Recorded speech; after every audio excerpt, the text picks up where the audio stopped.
आप सोच रहे होंगे कि कंगना रनौत अब अदालत में क्या कर रही हैं और बीजेपी के मन से जो जोरदार आवाजें आती थी, देशभक्ति, राष्ट्रवाद, टुकड़े टुकड़े गैंग, वो आज कोर्ट में क्यों फुसफुसा रही है। दरअसल कहानी अब शुरू होती है वहां से जहां कंगना के वकील खुद गूगल से उद्धरण ढूंढते पकड़े गए और अदालत में पहली बार कंगना के बयान पर कंगना की ही स्वीकारोक्ति हो गई। अदालत में धमाका नहीं, धड़ा। 24 अप्रैल 2025 आगरा की एमपी एमएलए कोर्ट। मंच पर कोई कैमरा नहीं, कोई स्क्रिप्ट नहीं, यहाँ क्वीन को कोई ताली नहीं, सिर्फ तारीख मिली। वादी अधिवक्ता रमाशंकर ने आरोप लगाया कि कंगना ने किसानों को बलात्कारी और हत्यारा कहा, गांधी जी की अहिंसा को भीख बताया। कंगना की ओर से सुप्रीम कोर्ट के वकील अनुसुईया चौधरी पहुंची, लेकिन जो दलील दी वो सुनकर न्यायपालिका तक को पसीना आ गया। उन्होंने कहा, कंगना ने जो कहा वो अखबार में पढ़ा था, उन्होंने तो बस दोहराया है। जस्ट आप सोच रहे थे तो फिर क्या रिपोर्टर को जेल भेजें। मैनिफेस्टो में भीख थी या भीड़ का भ्रम। कंगना के बचाव में यह भी कहा गया कि यह बात उन्होंने बीजेपी के मैनिफेस्टो में पढ़ी थी। अब ये नई बात थी, पहली बार किसी सांसद ने अदालत में कहा, मैं तो जो पार्टी ने लिखा वही पढ़ा।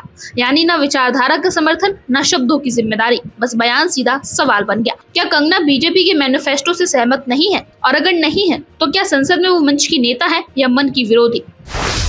कंगना रनौत विचारधारा की या वायरल की नेता? 2014 से 2024 तक कंगना रनौत को पूरा राजनीतिक सफर फेसबुक पोस्ट और इंस्टाग्राम स्टोरी पर लड़ा गया। उनके लिए गांधी जी कांग्रेस की प्रॉपर्टी थे, किसान साजिश का हिस्सा और राष्ट्रवाद क्वीन पार्ट 2 की स्क्रिप्ट थी। लेकिन जब अदालत में वकील से पूछा गया, आपके पास बयान का मूल स्रोत है, तो उन्होंने कहा, न्यूज चैनलों से पढ़ा है। तो अब सवाल ये है कि अगर कोई सांसद रिपब्लिक टीवी या व्हाट्सएप फॉरवर्ड से नीति बनाएगा तो संसद में फिर यूट्यूब चैनल ही क्यों ना बना दिया जाए। कोर्ट में चुप्पी और पार्टी में खामोशी। बीजेपी की ओर से कोई आधिकारिक बयान नहीं आया। कंगना सांसद है लेकिन अकेली पड़ चुकी है। गांधी पर टिप्पणी के बाद पार्टी के ही नेता यानी नीतीश कुमार और कई पुराने भाजपाई उनकी आलोचना कर चुके हैं। इतिहासकारों ने पद्मश्री वापसी की मांग की है और अब अदालत से हो रही सुनवाई में पार्टी ने चुप्पी ओढ़ रखी है। कंगना का केस अब सिर्फ कोर्ट का नहीं, बीजेपी की साख का मामला बन चुका है। क्या कंगना विचारधारा से विद्रोह है? कंगना के बयान से एक बात तो साफ है, या तो उन्हें बीजेपी का मैनिफेस्टो ठीक से नहीं पढ़ाया गया या उन्होंने जो पढ़ा वो समझा नहीं। अब सोचिए, एक सांसद कोर्ट में कह रहा है कि जो बोला वो अखबार में पढ़ा था और जो सोचा वो मैनिफेस्टो में लिखा था। तो क्या सांसद की कुर्सी अब विचारों का प्रतीक नहीं बल्कि वायरल बयान देने का प्लेटफॉर्म बन चुकी है? बीजेपी का ब्रांड और कंगना की बोलती जुबान। बीजेपी ने 2024 के चुनाव में कंगना को टिकट देकर कहा, यह राष्ट्रवादी चेहरा है, लेकिन अब वही चेहरा मंच से महात्मा गांधी को भीख कहकर कोर्ट के कटघरे में खड़ा है। और जो पार्टी हमेशा संविधान सम्मान की बात करती थी, वो अब चुपचाप से ये तमाशा देख रही है कि कहीं ज्यादा बोलने वाली कंगना अब अवमानना ना बन जाए। संसद में सांसद, कोर्ट में आरोपी। वो सांसद जो संसद में भाषण देती थी अब कोर्ट में वकील के पीछे छुप रही है।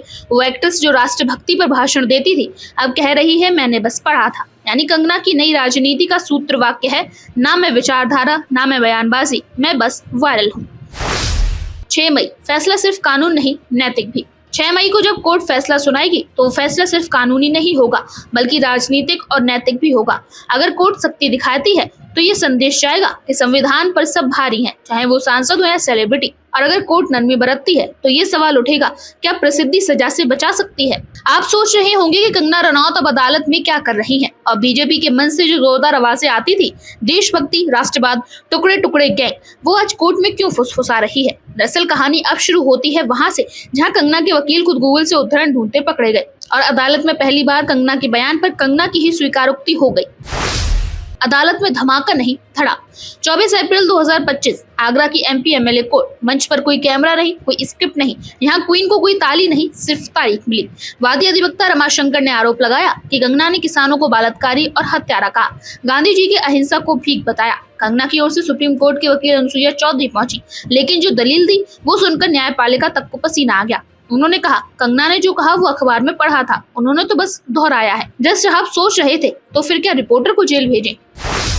मैनिफेस्टो में भीख थी या भीड़ का भ्रम। कंगना के बचाव में यह भी कहा गया कि यह बात उन्होंने बीजेपी के मैनिफेस्टो में पढ़ी थी। अब ये नई बात थी, पहली बार किसी सांसद ने अदालत में कहा, मैं तो जो पार्टी ने लिखा वही पढ़ा। यानी ना विचारधारा का समर्थन, ना शब्दों की जिम्मेदारी, बस बयान सीधा सवाल बन गया। क्या कंगना बीजेपी के मैनिफेस्टो से सहमत नहीं है? और अगर नहीं है तो क्या संसद में वो मंच की नेता है या मन की विरोधी? कंगना रनौत विचारधारा की या वायरल की नेता? 2014 से 2024 तक कंगना रनौत को पूरा राजनीतिक सफर फेसबुक पोस्ट और इंस्टाग्राम स्टोरी पर लड़ा गया।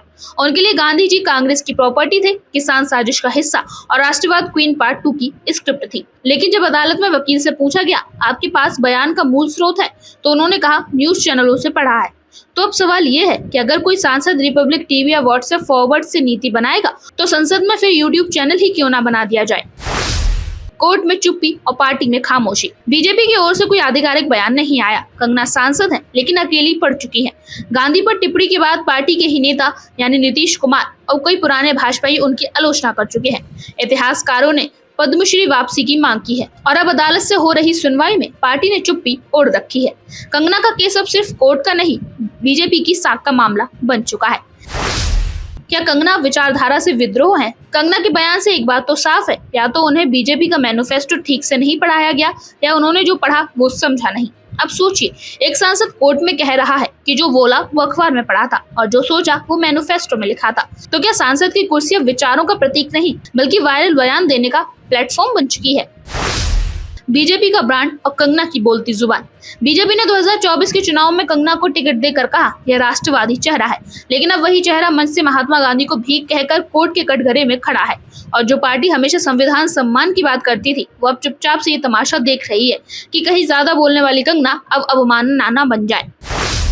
संसद में सांसद, कोर्ट में आरोपी। वो सांसद जो संसद में भाषण देती थी अब कोर्ट में वकील के पीछे छुप रही है। वो एक्ट्रेस जो राष्ट्रभक्ति पर भाषण देती थी अब कह रही है मैंने बस पढ़ा था। यानी कंगना की नई राजनीति का सूत्र वाक्य है ना मैं विचारधारा, ना मैं बयानबाजी, मैं बस वायरल हूँ।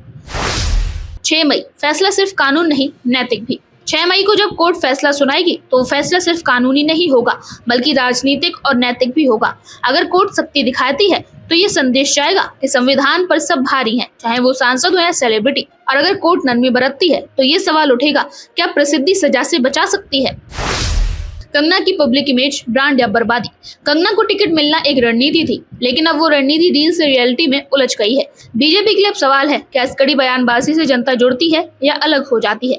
क्योंकि देश आज भी गांधी जी को बापू मानता है और जो भी बापू को चुनौती देता है वो चाहे नेता हो या नायक, अदालत में जवाबदेह बनता है। सवाल कंगना का नहीं, राजनीति की दिशा का है। इस केस का असली मुद्दा सिर्फ यह बयान नहीं है, मुद्दा यह है क्या सांसद होने का मतलब सिर्फ मशहूरी है? क्या राजनीति अब विचारों से ज्यादा वायरल हो गई है? क्या कोई पार्टी सिर्फ चेहरों से बनती है या चरित्र से? कंगना रनौत का मामला बीजेपी के सामने एक आईना है जिसमें उसे देखना होगा कि क्या वो अपने ही मैनिफेस्टो से जुड़े हैं या सिर्फ विचार का औजार बन चुके हैं। जब सांसद मैनिफेस्टो से भ्रमित हो जाए और अदालत में बोले मैंने पढ़ा था, तो समझिए ये देश की राजनीति नहीं, पॉलिटिकल थ्रिलर चल रहा है। और आप हमसे जुड़े रहने के लिए सब्सक्राइब करें YouTube पर, फॉलो करें Twitter पर और लाइक करें Facebook पर। और ज्यादा जानकारी के लिए आपको टाइप करना होगा सिर्फ न्यूज नशा।